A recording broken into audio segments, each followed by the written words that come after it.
Welcome to Congress in Context, the deep dive, where we take a whole stack of sources and really try to pull out the most important nuggets for you. That's the goal. Our mission today is to cut through the noise, give you the surprising facts, and help you understand what's truly important from a particularly packed day on Capitol Hill, July 17th, 2025. It really was a busy one. Yeah, we're going to unpack the major bills, dig into some intense political dynamics, and explore the real-world implications of these decisions for you. From digital assets to defense spending, fiscal policy, it really laid bare some different visions for the country. Exactly. So let's unpack this together. Right. And we'll aim for a balanced look, explore the arguments from different sides, give some context so you can grasp not just what happened, but maybe why it matters. And how these seemingly separate debates often connect, right? Precisely. Yeah. It all paints a bigger picture of national priorities and, frankly, challenges. Okay, so let's start with what was really buzzing on the House floor. There was this significant push to create a clearer regulatory framework for digital assets. Yeah, that was front and center, driven by two key bills. The Clarity Act, that's H.R. 3633, and the Genius Act, S1582. The Clarity Act. Let's start there. Sounds like that sparked some debate. A full hour of it, yeah.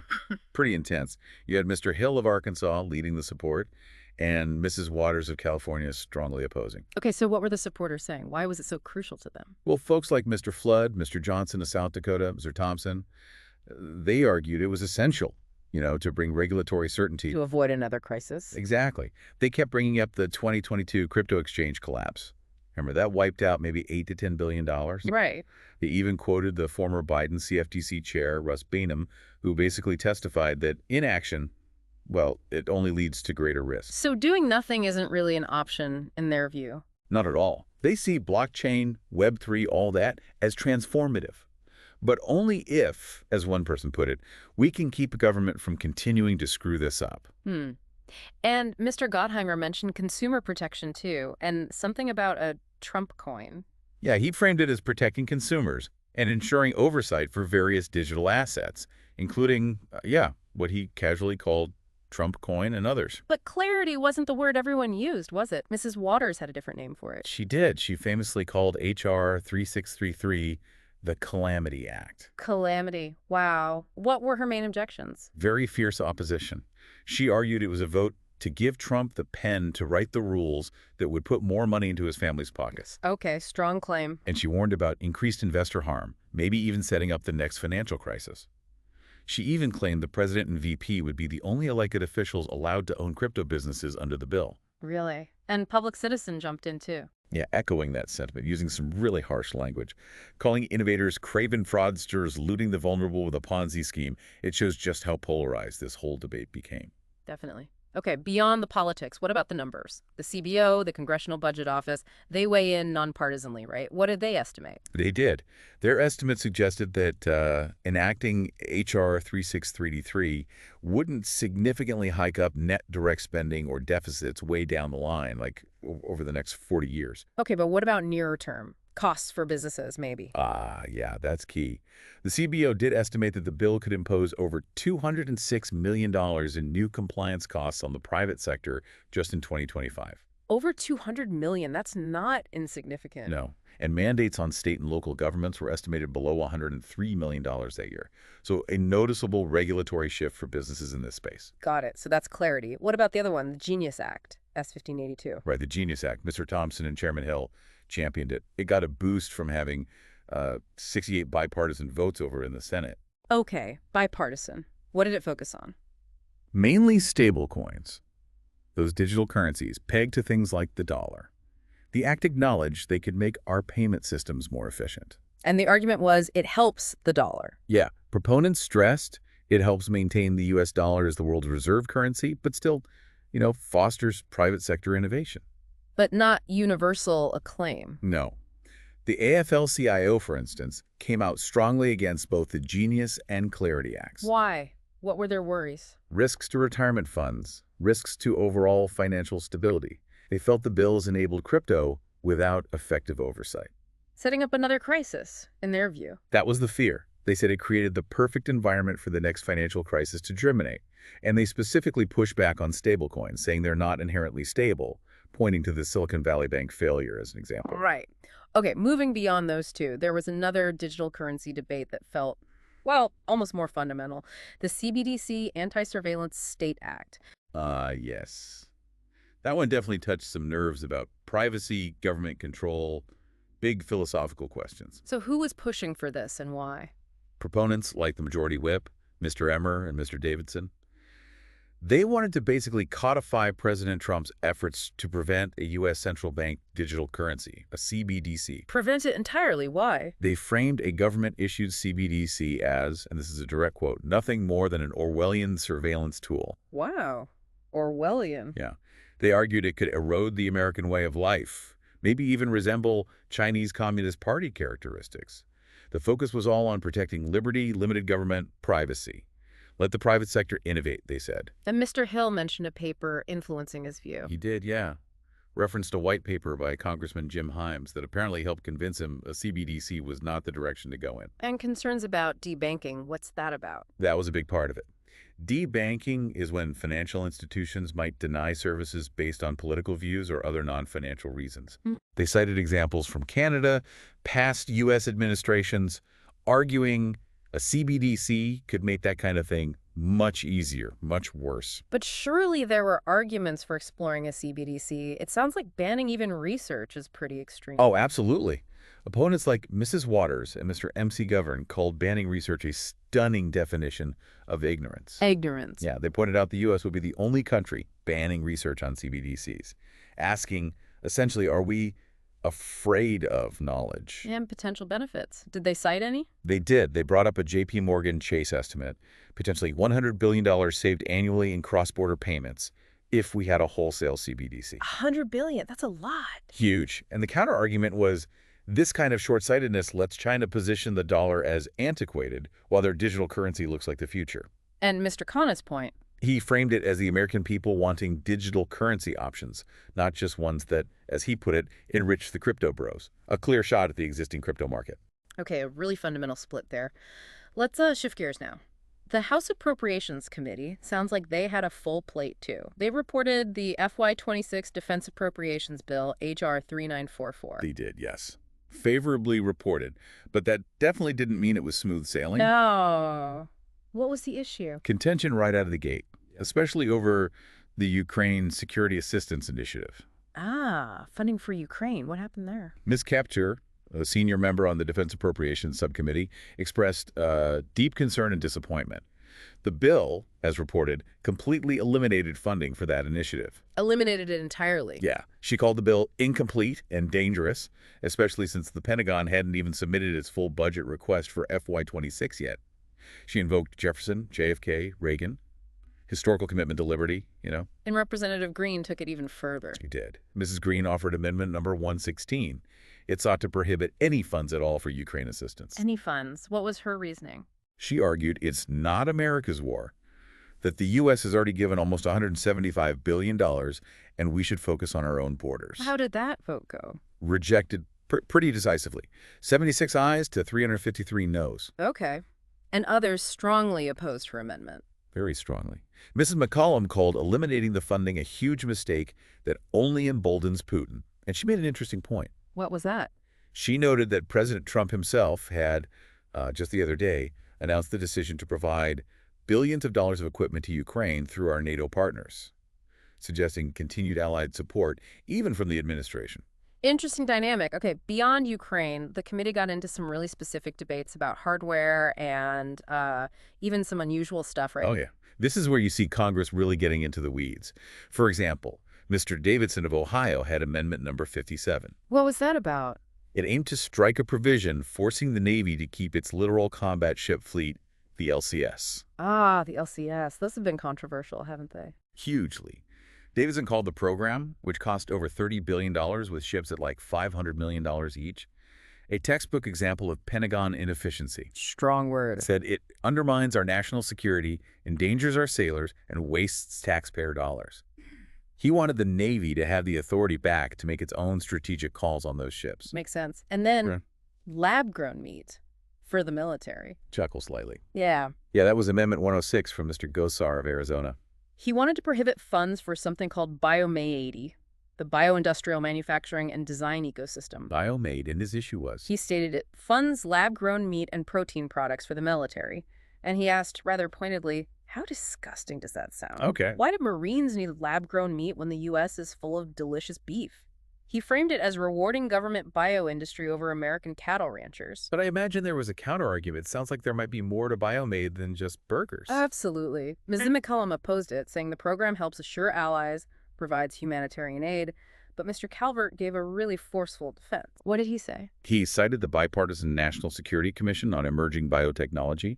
They concluded China sees immense military and commercial potential in biotech and biomanufacturing and is quickly starting to ascend to dominance. So, a national security angle. Definitely. He used the example of CL-20, a powerful explosive developed here, but China found the research and scaled up production.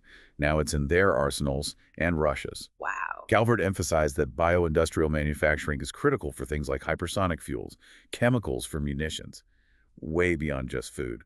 So yeah, that debate was about much more than just dinner options for troops. Fascinating. Shows how seemingly niche issues connect to big strategic concerns. And there were other targeted debates on foreign aid too, right? Highlighting that tension between domestic needs and global commitments. Exactly. Mr. Calvert actually proposed striking $15 million for HIV prevention education tied to U.S. military training in Africa. He questioned if it was the best use of funds given needs at home. And Ms. McCollum's response. She agreed domestic investment is needed, but opposed the cut, framing it as vital humanitarian aid with a global impact. A classic appropriations dilemma. And Israel's missile defense came up again. It did.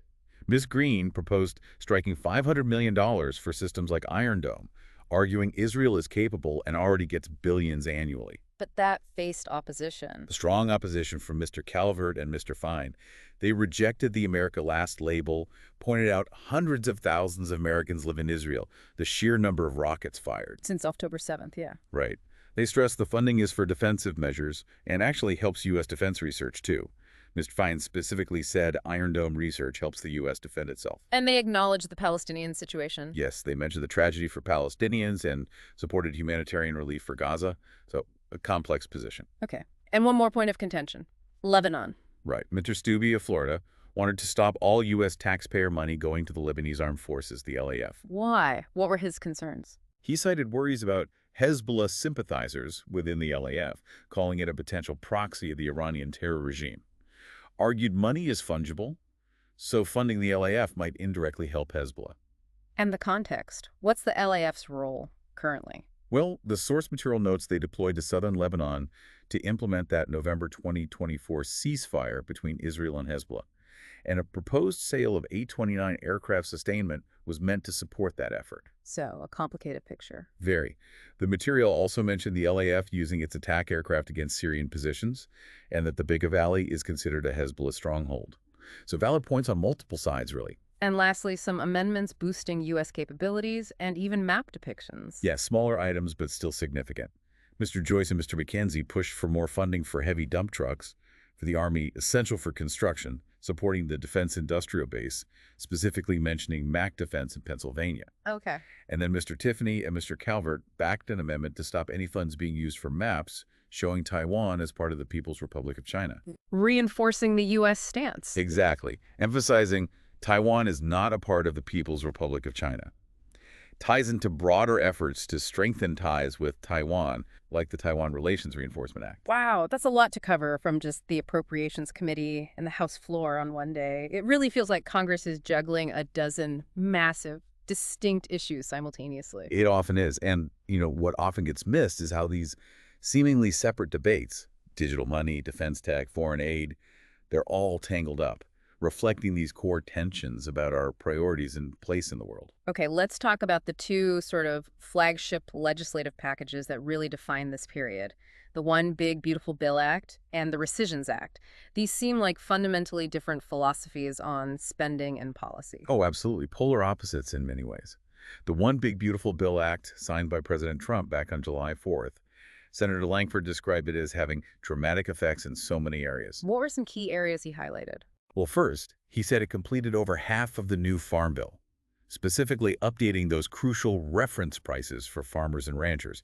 That's basically a safety net for commodity prices. Okay, agriculture. What else? Second, strategic investments in modernizing the military. He specifically mentioned the Navy and Coast Guard, saying they were decades behind on ships and equipment. And tax policy, that was a big part of it too, right? For businesses and individuals. Huge part.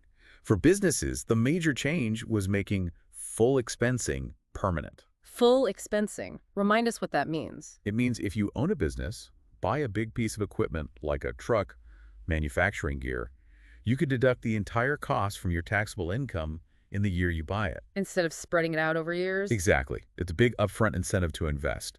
And this was extended to oil and gas companies too, treating them like other manufacturers, aiming to boost domestic energy production. Okay, that's businesses. What about for, regular folks, individuals? For individuals, a key change was the deduction for nonprofit donations. Starting next year, every taxpayer can deduct up to $2,000 for donations, even if you don't itemize your deductions. That's a change from how it was. Yeah, it reverses a 2017 change that pretty much limited that deduction to the top 9% of earners who itemize. Lankford said the goal was to strengthen the safety net provided by families and nonprofits. And other tax cuts for individuals. He also highlighted eliminating taxes on Social Security benefits for working seniors, on overtime pay, and on tips. And he shared some stories. Yeah, anecdotes. Marilyn from Oklahoma, happy about keeping more Social Security. Carlos, excited about no tax on overtime. Rihanna, a waitress, saying tips are a huge part of her take-home pay, trying to put a human face on the policy. Okay, so that's the one big beautiful bill. Expansive, tax cuts, investments. Now let's pivot to the Rescissions Act of 2025, H.R. 4. This sounds like it went in the completely opposite direction and caused quite a stir. It absolutely did. A totally different philosophy. The House passed a resolution related to the Senate amendment on this, H.R. 4, on a pretty tight vote, 215 ayes to 203 noes. So partisan. And the goal here was cutting spending. Exactly. Proponents like Ms. Van Duyn, Mr. Scalise, Mr. Arrington, Mr. Wahlberg. They framed it as desperately needed fiscal sanity, pointing to the $37 trillion national debt, the $1.7 trillion deficit. Fiscal sanity, and Mr. Arrington wanted this regularly. Yeah, he challenged the White House to consider a rescissions package every month. A rescissions package is basically Congress clawing back money that was approved but hasn't been spent yet, like returning something you ordered. Okay, clawing back money. What specific things did they target as wasteful spending? They listed quite a few examples, things like $6 million for net zero cities in Mexico, $8 million for the anti-Israel UN Human Rights Council, $300,000 for a pride parade in Lesotho. Okay, specific international programs. Right. Also funds for voter ID in Haiti, LGBTQI programs in the Caribbean and Balkans, even funding for drag shows in Ecuador. The argument was, these are not must-haves, taxpayers shouldn't fund them. And the NPR comment. That was Mr. Roy.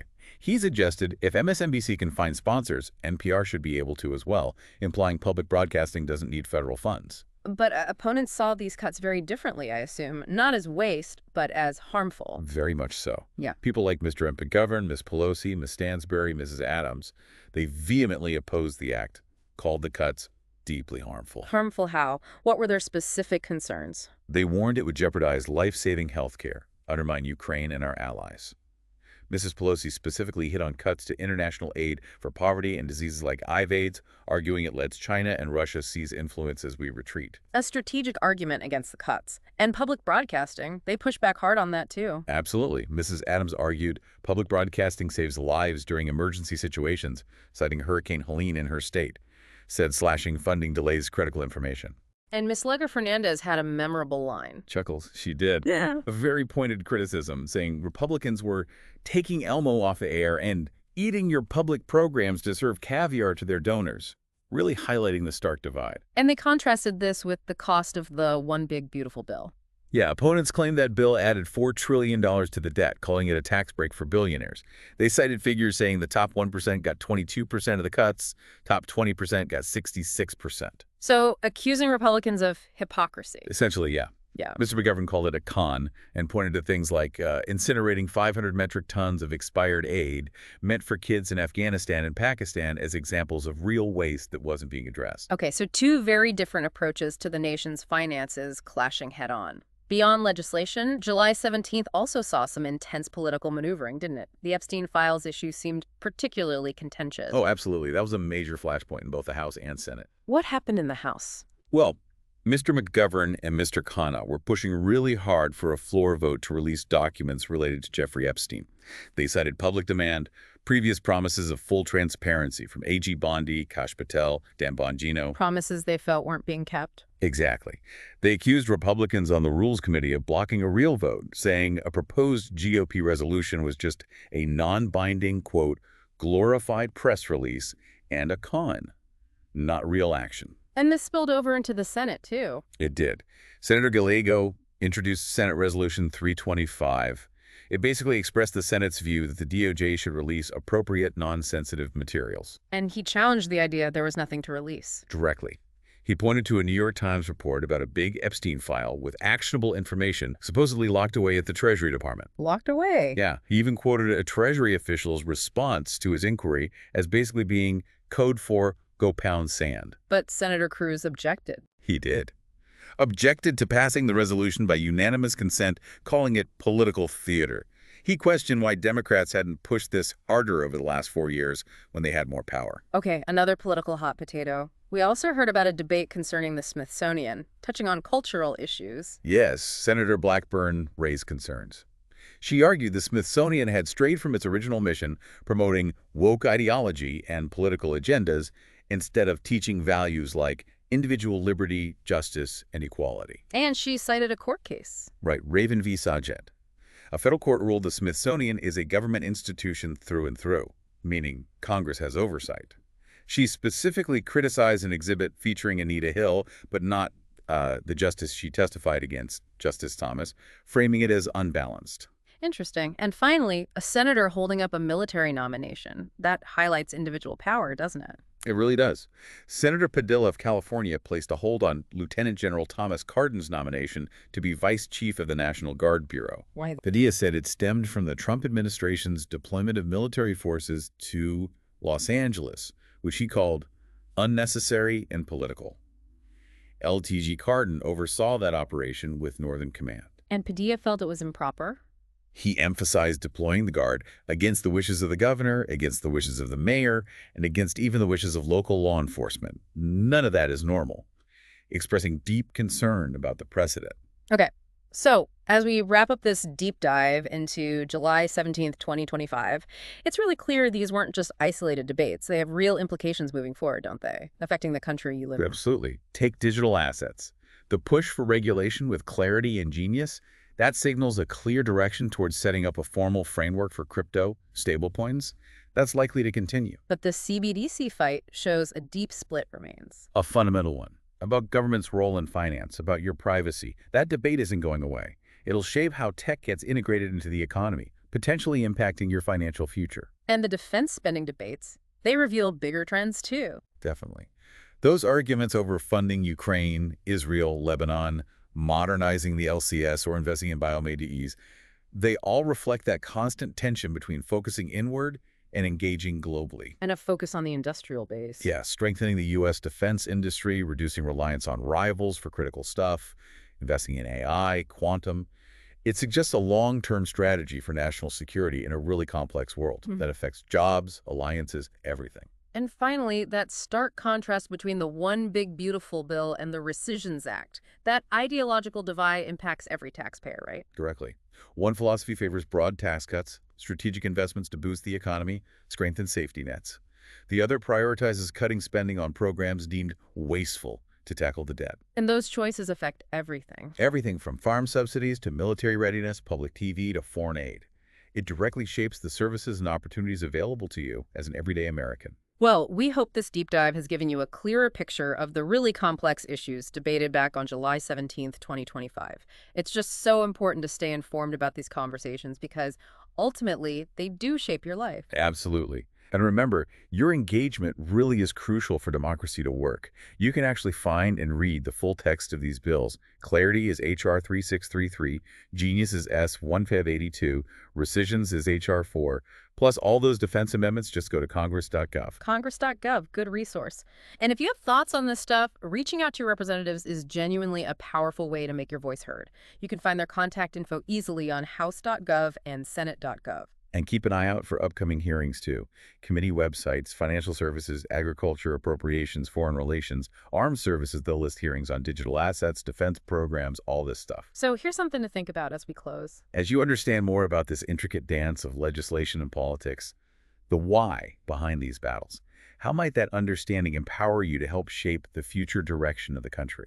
Thank you for joining us for Congress in Context. We'll be back with another deep dive soon.